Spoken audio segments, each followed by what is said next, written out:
Hello Pisces, Sun, Moon, Rising, and Venus signs. Kamusta kayo? Sana po nasa mabuti kayong kalagayan. Welcome back po sa Star Tarot. Kung bago kayo rito, welcome din kayo. Thank you for your support. I truly appreciate it. God bless you all. Pisces, paunang mensahe po ninyo, surrender to your intuition. Tune in to your inner voice. Be aware of any gut feelings, flashes, knowings, or aha moment that come through to guide you, no? Malakas ngayon, no? Extrang malakas kasi water sign kayo, dati na kayong malakas ang inyong radar, malakas ang inyong intuition, so ngayon you are going to be more powerful. Yung intuitive abilities ninyo would be more powerful sa ngayon. Kaya pay attention to yung mga flashes nga na yan, mga vision, mga pwedeng may ma-receive kayong ganon. Yung kutob ninyo malakas ngayon, at saka baka mayroong mga aha moments, so may mga light bulb moment na sinasabi na pwedeng mangyari sa inyo sa ngayon, no? At gabayan para sa inyo, no?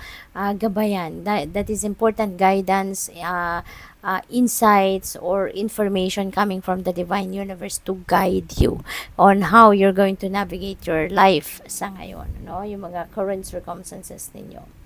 So, pay attention kayo dyan. We have surrender frustration. Sabi dito, frustration doesn't open any doors.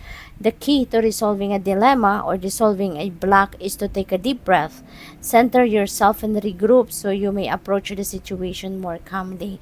Ayan, totoo, no?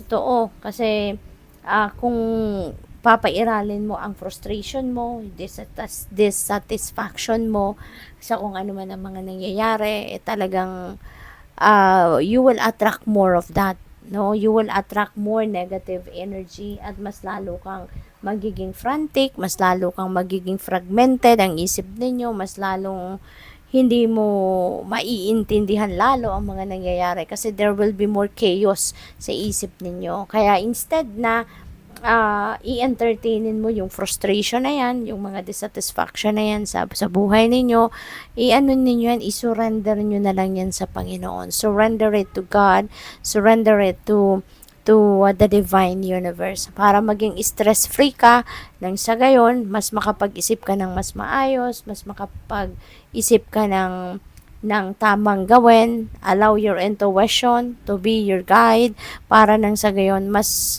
i-lead ka nito sa tamang daan, sa tamang path na dapat mong mapuntahan. Okay? So, tignan natin kung ano pa ang mensahe para sa'yo, Pisces.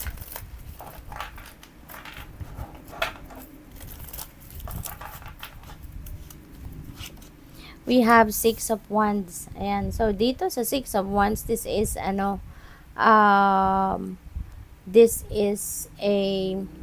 victory energy. So, meron ditong pagtatagumpay na mangyayari sa buhay ninyo. Meron ditong success na magaganap. This is your hard work paying off sa ngayon, ano? At maaaring magmamanifest ito sa inyong trabaho. You are going to succeed sa kung ano man ang task na binigay sa inyo. Maaaring makukuha mo na, 'di ba? Kung ano man yung pinagsikapan at pinagtrabahuan ninyo, you will be able to receive that.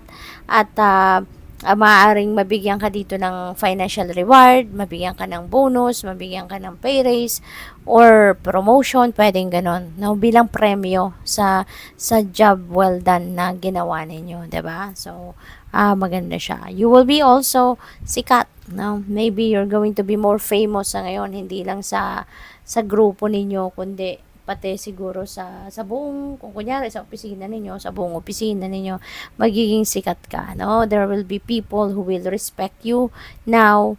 Kung dati dead ba ka lang, hindi ka pinapansin, ngayon mas siguro mas mapapansin ka na. We have Three of Swords. Ayan. So, ang iba sa inyo siguro, baka ito, no? Baka ito ang sitwasyon na nafo-frustrate kayo. Kasi baka nagkaroon kayo ng sitwasyon dito na nagkaroon kayo ng heartache, ng heartbreak in the past, no? Tapos na to wala nang fresh blood. So, nakaraan na to, nangyari na to. Kaya lang ngayon, parang bumabalik siguro yung frustration ninyo about the person involved dito sa heartache na to, or baka meron kang nalaman, nabalitaan na kung anong impormasyon regarding that person kaya mas lalo kang na-frustrate ngayon, no? Mas lalo kang naiinis na naman, bumabalik na naman. Yung parang nare-refresh ka na naman sa kung ano man ang nangyari dito, kung ano man ang naging dahilan ng heartbreak na to or heartache na to.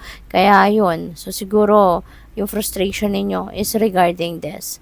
Kasi baka meron kayong nabalitaan, kaya may mga nalaman kayong impormasyon na parang ngayon, no, inis na naman kayo. So, what else? We have Knight of Pentacles. Ayan. So, pagdating naman sa pangkaperahang aspeto, financial opportunities, ngayon, merong kakatok sa inyo na pwedeng ganun, no? Maaaring related yan dito sa Six of Wands. Baka may offer sa inyo for promotion, may offer ng pay raise, or baka binibigyan ka rito ng bagong posisyon na pwedeng maililipat ka sa ibang department. Yung ganun ba? Pwedeng mga ganun, ano. Pero, ano kayo matalino na kayo. Mas smarter and wiser na kayo sa ngayon. Kaya hindi kayo yung biglaan na lang na, sige, kukunin ko without even thinking. So, ngayon, pag-iisipan mo, no? Mag-iisip ka, magdidiskarte ka, titignan mo yung mga pros and cons, yung balanse, no? Babalansehin mo yung sarili mo. So, you're going to be cautious, no, in making decisions. Sa ngayon, hindi ka basta-bastang magiging impulsive ngayon, but you are going to think. So, which is good. What else? We have Queen of Wands. Ayan. So, kung ano ang gusto mo ngayon, kung ano yung goal ninyo, you're going to work on it.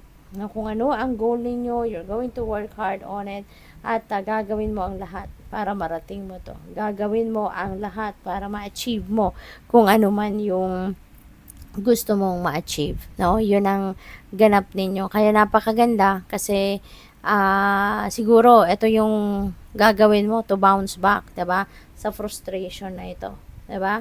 So ngayon focus ka na lang, bibigyan mo na lang na mas maraming panahon, atensyon, oras yung kung ano ang goal ninyo, no? Rather than magbibigay kayo ng mas maraming oras doon sa iyong mga frustration sa buhay, no? Kaya ngayon, ayon the price ka na lang, ano ang goal mo, that's what you are going to work on sa ngayon.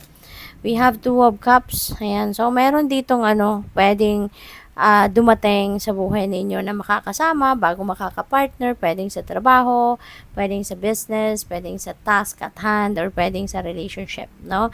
Baka love and romantic relationship, possible yan, na baka doon kayo magkakaroon ng ka-partner, no? Baka kung single pa kayo, baka merong nandiligaw sa inyo, or meron kayong kaligawan, at pwede na ngayon you're going to pwedeng papasok ka na sa love and romantic relationship ninyo sa ngayon, no? So, good luck sa'yo. Pwede rin, na yung heartache na to, yung heartbreak na to, could be possible na galing yan sa relationship mo, no? Baka yung nagdulot talaga nito is yung love and romantic relationship mo.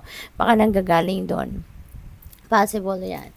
So, what else? We have Six of Cups. Ayan. So, may travel dito, merong uuwi, merong bibisita sa mga mahal sa buhay, merong bibisita sa anak, kung meron kayong anak, merong bibisita sa magulang, or bibisita sa mga kaibigan. So, there is homecoming, na merong pagbabalik sa kung saan man kayo nanggaling, saan kayo lumaki, saan kayo nag-aral, yung mga ganon.